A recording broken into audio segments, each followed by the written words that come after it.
Hello and welcome. This is an interview series for inspiring leaders and successful entrepreneurs.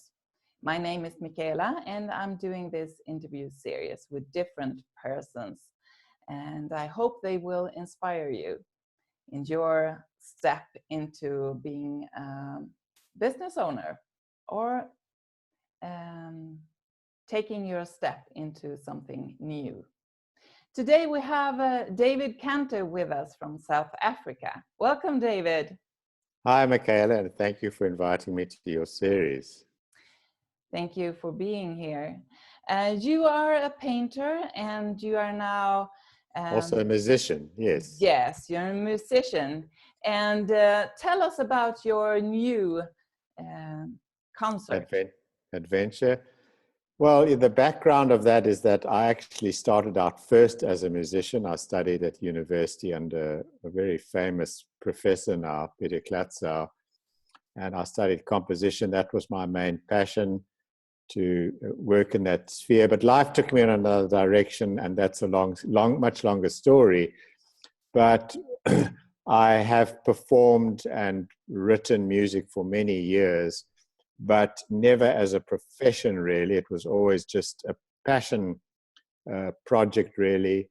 And because of my marketing experience, my online marketing experience, this concept was born in my mind, first of all, in my imagination. And then slowly I realized this has a definite possible potential. And now I've launched this product. It's actually an online live concert experience where I invite people into my home and they get to experience me and the music that I have created. And this one is a very specific one that I've launched this whole thing with. It's about an experience I had with a female southern right whale right in the bay, very near to my home here where my studio and gallery is. And it's really baby steps, but it's proving to be a very unique, and people are absolutely loving this. So it's a very small step into what I would like, to achieve through this. But it's a very exciting project for me because music is my absolute first love. And I, through circumstances, grew into be an artist. And that has grown into a very good profession. But I've always wanted to have some expression of music that would have a bigger outreach than playing concerts in South Africa. And this is the way that it has evolved. Yeah. And tell us more about your experience with this whale. How did you search for the whale or it just happened that it came?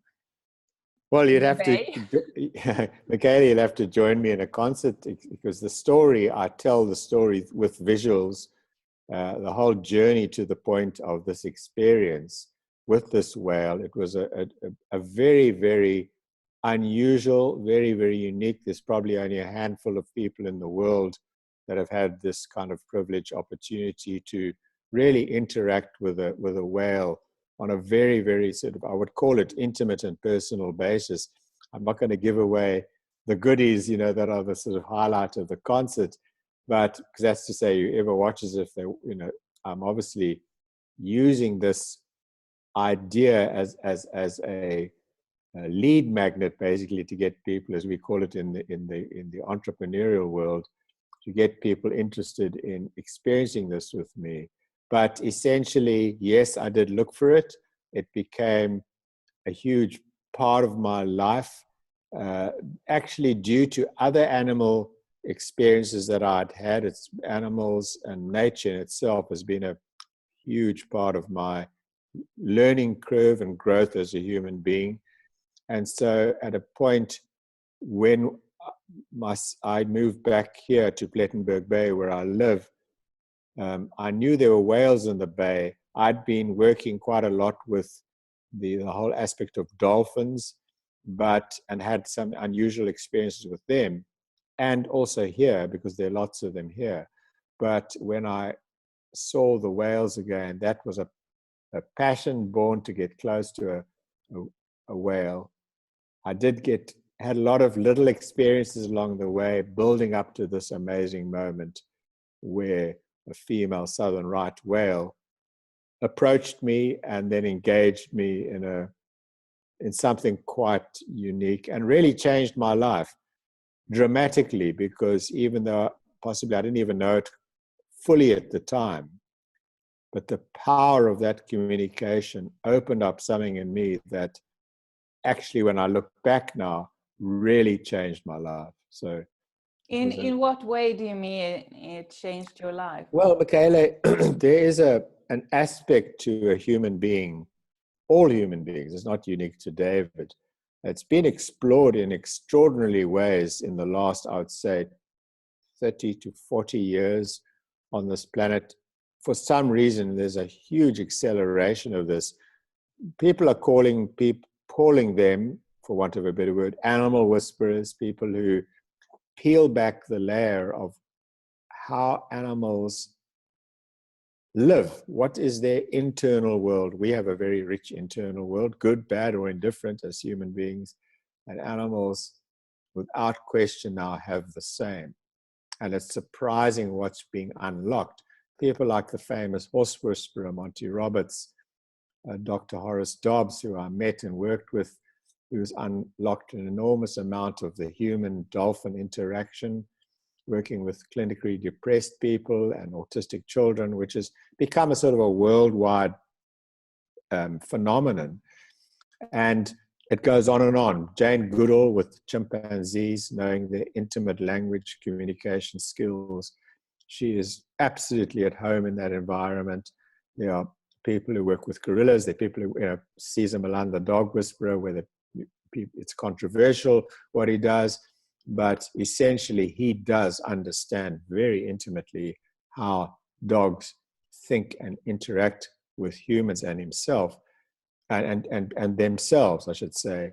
So it's around that sphere. And the whale literally peeled open that doorway for me and allowed me to begin to explore it in a different way. I also had an experience with a wolf.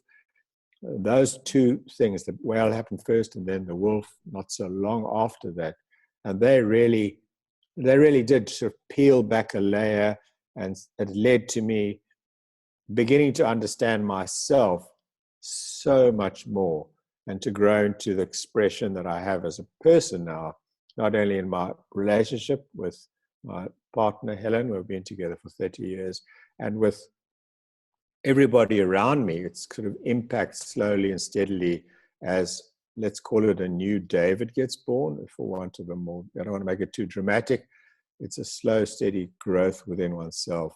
But that event really was the peeling back of that layer to look deeper, because there's a depth to every single thing that, for the most part, and I can say that, I think we can, it's fairly obvious the way that man is interacting with nature and animals and so on is, most people are pretty blind to this.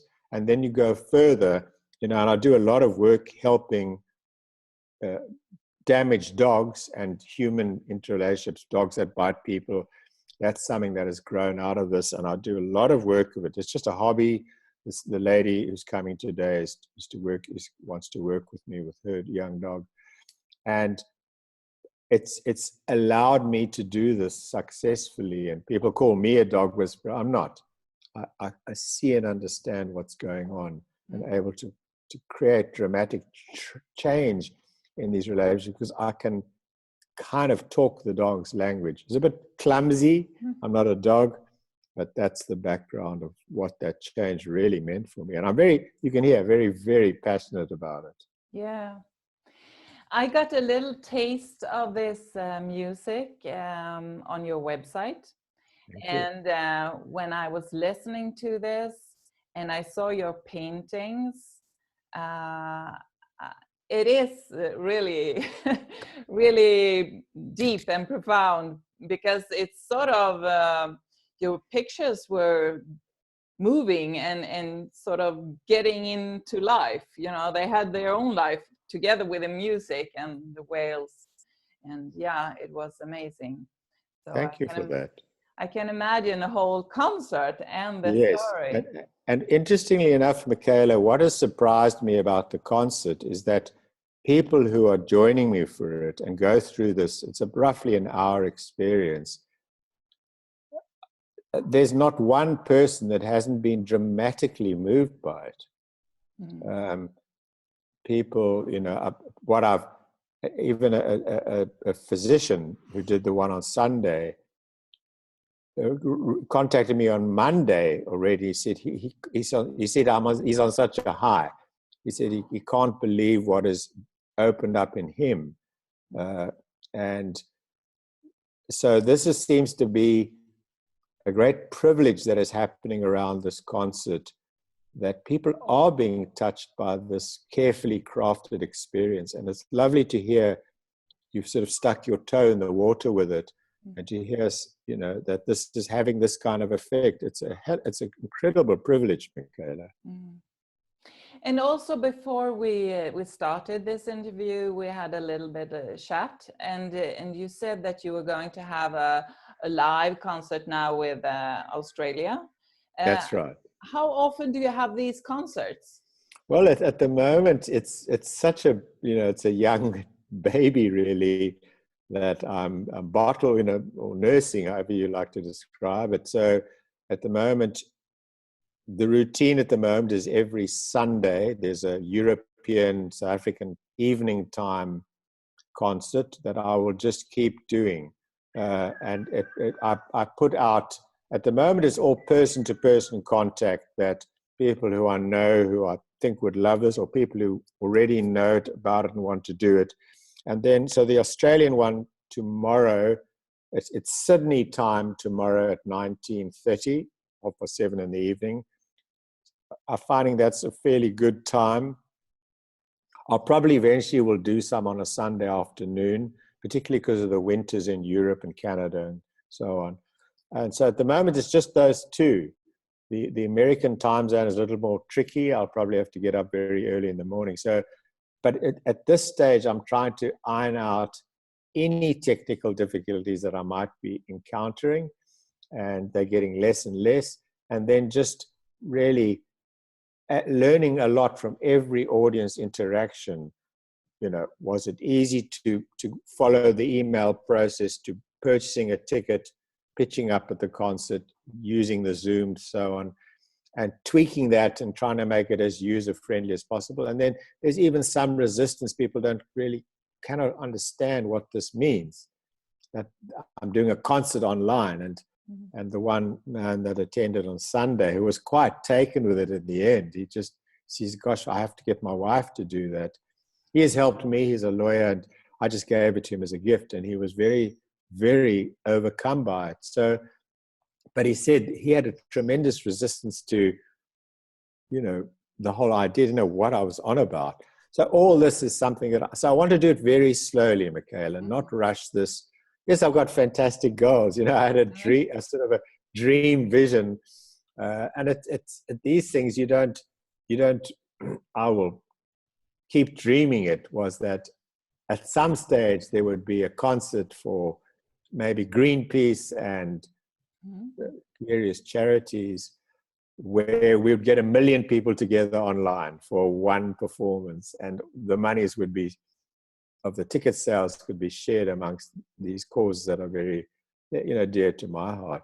So these are dreams, and I think they're good to have these dreams. But at the moment, it's, you know, that wonderful saying, the journey of 1,000 kilometers starts with one little step, and that's where I'm at. I'm cautiously optimistic now.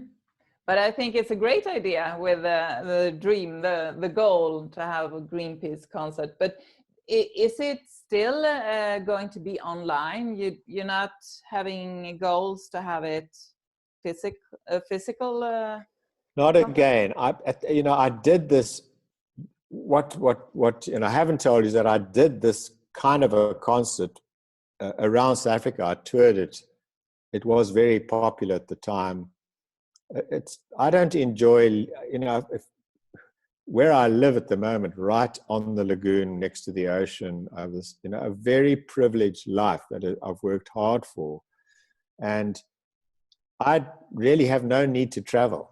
I've got everything right here. And so I'm not young anymore, but really I love this whole idea. And I love the bigger concept that other musicians, there's a fantastic classical guitarist that I've met who is really up and coming, one of the world's most up and coming guitarists. People like this have no idea that they could possibly do this. And he's constantly on the road and he misses his kids. And when this is a well-oiled machine, I'm going to approach him. His name's Derek Gripper, and say, okay, Derek, I've got already an audience from my email list now. I'm going to create this concert for you. And so that's a definite something. So there's a sort of all these different aspects that are going to grow out of this. But I've got to sort of break down this door. Mm. There's a wonderful movie called Busting Down the Door. There was a South African surfer called Sean Thompson, who literally, with one or two other people, built the empire today, basically, of professional surfing. The movie is called Busting Down the Door, because they were paid nothing. They all did it, for the love. But he had the personality and the drive to create sponsorship, and then now we have this multi-million dollar industry. Sean Thompson created it. So I'm not a Sean Thompson, but I would like to see this grow into something that musicians today are really struggling to make an income. The online music streaming and pirating, and also it's, before it used to be a very steady thing. You got music onto radio, you would get paid royalties. And I remember the saying that, if you had one number one hit, a really great hit, let's say like a famous one, like, Yesterday by the Beatles. I don't know if it's now, but I'm sure it's the same now, but there was never a second in the day where Yesterday wasn't being played somewhere in the world. And so that revenue stream was coming in, was policed very strictly, but now it's just chaos, and I know from musicians, that it's extremely difficult to even sell a CD, and so on and so on and so on. People just they'll go and get it on the internet for free, or stream it, or listen to it like you can to my music. I have no control of that. The Whale Tides concert, people have been asking me for the recording. I'm not going to give it to anybody. Come to the concert, and a couple of people are coming again and again and again and again. And that's fantastic, and at this stage, that's enough. So as you can hear, Michaela, I'm a little bit over the top about it because it's very, very exciting. I think it's so amazing the way you speak about the digital world, and how you brought your profession to a specific way of doing your product, a concert. Yeah. Not streaming it, but to make a concert. I'd like to talk a little bit about creativity with you, because to me, you are very creative. Thank you, Michaela. And I looked up the definition of creativity, and there are many, but one that really stuck to me was that you can think and imagine things, but if you don't do things with it, it needs action to be creative. So that's beautiful. So let's say, for example, if you have this interaction with a whale and didn't do the concert, then it would just be an experience. Yes. So how do you capture creativity, and how do you hold it? Because for me, I can find myself in a creative mood sometimes, but then it disappears and it can be gone for a long time. But if you have a very creative profession, then you have to sort of get back to the flow again. Do you have Yes, specific? I love the question, Michaela, because it's, you know, it's obviously, you know, to create an art career, for example, you know, has been, it's relentless. You know, people come to my wonderful gallery here, they look at the sea view and they look at my huge studio here. It's a huge, spacious studio. And they say, wow, what a wonderful life you have. You know, just you can paint when you like, whenever you get the feeling, you'll paint. That's far from it. It's impossible to have a career that way. You literally are getting up in the morning, working like a normal, you know, my time is freer because I've always been my own boss. But creativity, you put it so well. It is a process. And like everything in life, the more you oil it, the more you're prepared to do the action, the more that door opens. So I can really say this with great clarity now, that when I sit down at the canvas, it doesn't always yield itself immediately, because sometimes there's so many directions you can take a piece of music or a painting.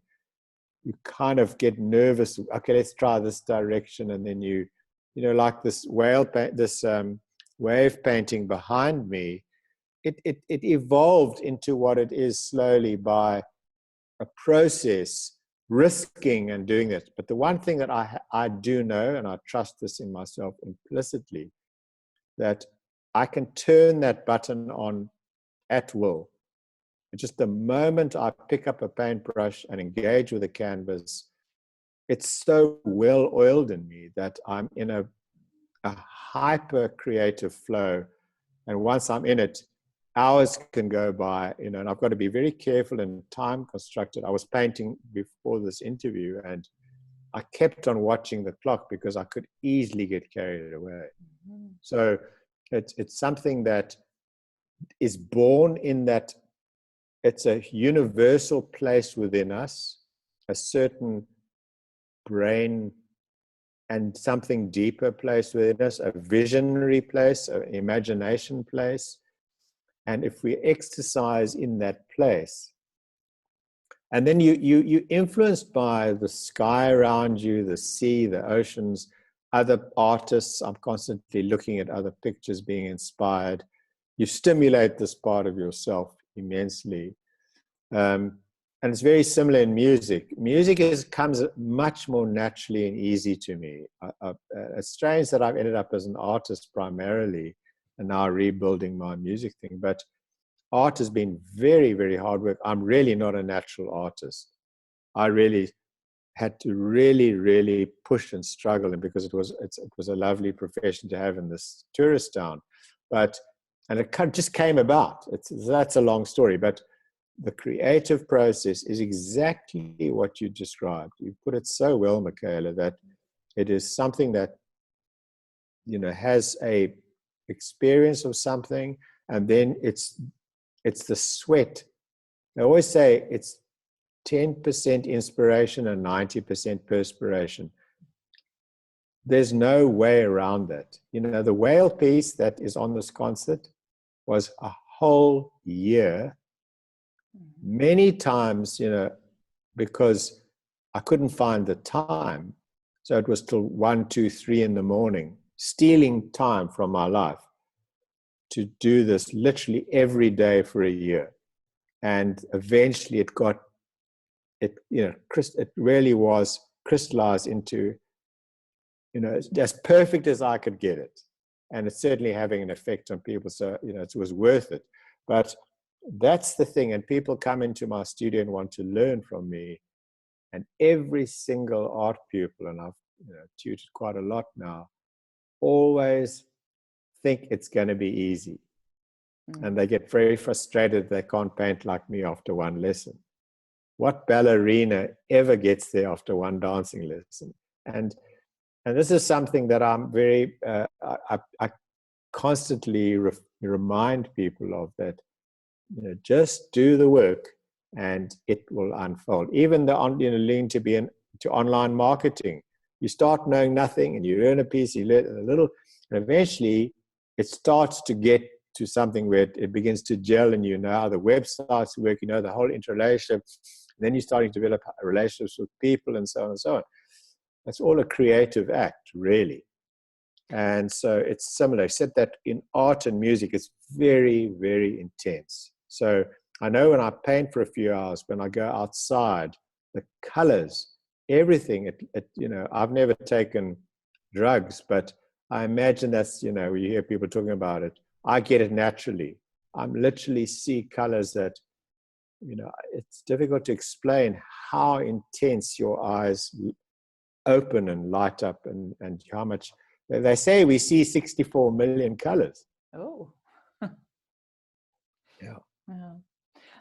I'm so glad you brought this up, the parallel to the digital, how you learn things, because I was thinking about if there is someone watching this video and maybe they are thinking about starting a business or taking a step into something new, and they want to do something creative and all that, but it's difficult maybe if you don't have anything. Yes. To be creative, you just have to act, to do it, to start right. somewhere.